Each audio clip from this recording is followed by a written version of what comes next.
Welcome inside Gillette Stadium, everybody. My name is Mike Petraglia, joined as always by Patriots expert columnist for WEEI.com and all-around good guy, Christopher Price.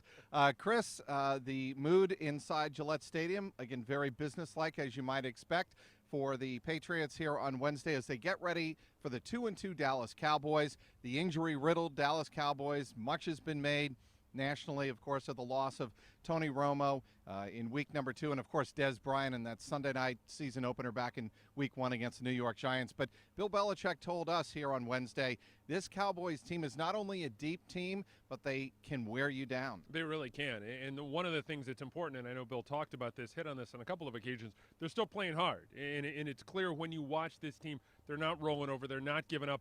There's a lot of fight in these Cowboys. It's going to be interesting to see how they work Greg Hardy, Rolando McClain into the rotation defensively. Sean Lee is a question mark right now. We're hearing out of Dallas. He is probably closer to playing than not playing. He's also a key part of what they do on the defensive side of the ball. Look, we can kind of run down Brandon Whedon a little bit. He's got 10 or 11 in a row as a starter, but they still have Jason Witten on the offensive side of the ball. They still have one of the better offensive lines. Bill called it the best offensive line in football today. So there's still an awful lot to like about this Cowboys team. I'd like to go and focus on the defense because obviously a lot is going to be made of the two additions. Tom Brady was asked about Greg Hardy and the comment that Greg Hardy made on Tuesday about he hopes Giselle and her sister accompanied Tom Brady to AT&T Stadium for the game. And Tom Brady, you could tell, was a little peeved. And he said, look, I'm not interested. I really don't care what Greg Hardy's personal feelings are. I'm more interested in Greg Hardy, the football player, and he's a very good football player. And you add that in with, as you mentioned, Rolando McClain coming back. What is the dynamic of a defensive lineman like Hardy and a linebacker like McClain? What do they add to the Cowboys defense? Well, I think, first of all, McClain has pretty good ball skills. He's a guy who also has an ability to get after the passer a little bit. He's more of a coverage guy, although he can do both things equally well. So he brings a little stability to the linebacking situation. I think looking at the Dallas front three, they've had trouble consistently getting after the passer over the course of the first 4 games. They only have 6 sacks. Only, I believe, one of those through the first 3 games was from the defensive line.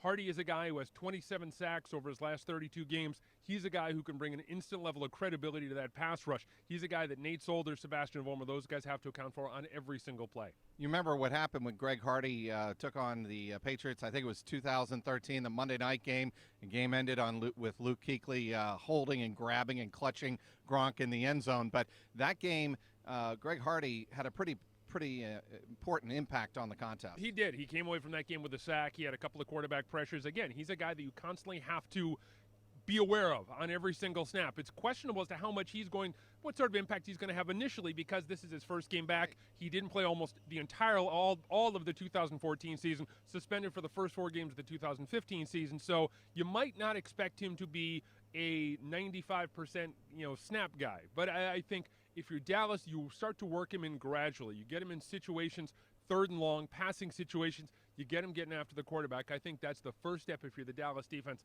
to getting better. All right, had a chance to ask Bill Belichick about one of the best linebackers in football, Sean Lee. He obviously got dinged up in that Sunday night game, the overtime loss to the Saints, and he called Sean Lee, and he sounds like he was talking about Paul Pelesny again, one of the most instinctive players in the NFL, one of the most instinctive defenders in the NFL. Look, if you're a Patriots fan, you hope Sean Lee doesn't play, but if you're a football fan, you love watching that guy really roam the middle part of that defense. Yeah, he is. He's one of those guys, and I think the phrase that you used and the phrase that Bill used is perfect. He's a very instinctive player. He has an ability. He's a little bit like Brewski when he was here, when he was at his best. He has an ability to make plays sideline to sideline. You get Lee in there, you get McClain in there. Working with Hardy as a complementary piece. All of a sudden, again, you have a pretty stout front 7, maybe one that you didn't necessarily have a couple of weeks ago. So again, that's one of those things that Bill's talking about. This is a defense that is certainly appearing to come on. I'm not saying that they're going to remind any one of the 86 Bears, but at the same time, they're not a weak defense going into this one. All right, offensive side of the ball, let's talk about the storyline, Jason Witten. Everything's been made.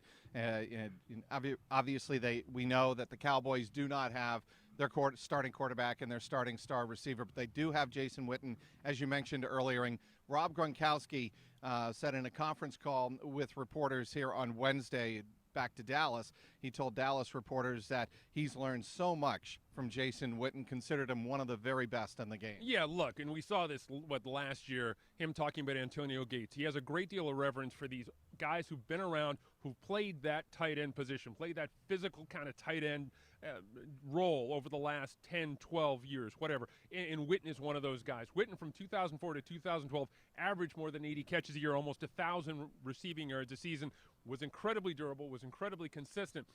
Gronk should Gronk should one day aspire to those kinds of stats. Not so much, and we've seen what Gronk has been able to do over the course of his career here in New England, but over the course of 10 years, 12 years, 15 years, if he can put together a career as good as Jason Witten is when it's all said and done, consider himself pretty lucky. I don't know about you, but it blew my mind in doing some research on Tuesday and in writing about Jason Witten from afar. He has not missed a game, Chris, since his rookie year, 2003, coming out of Tennessee. I think he started every game since the 2006 season.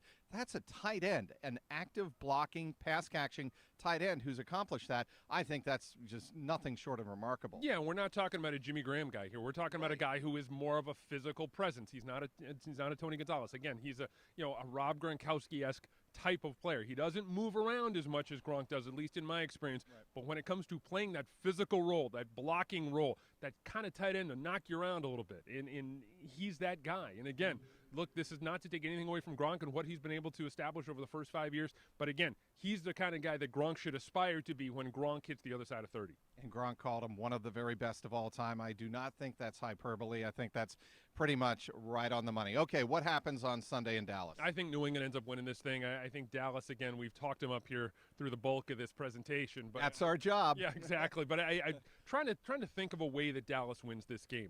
And I think one of the only ways Dallas wins this game is if they get after Brady early, they get the crowd into it, they get a little bit of momentum, and things start to kind of snowball. I think, though, at the same time, I think given the way the Patriots have approached the first 3 games of the season, right, going into this one, the level they're able to execute at, right, offensively, when it comes to Gronkowski, when it comes to Julian Edelman, when it comes to Dion Lewis, and that's one thing to look for this week.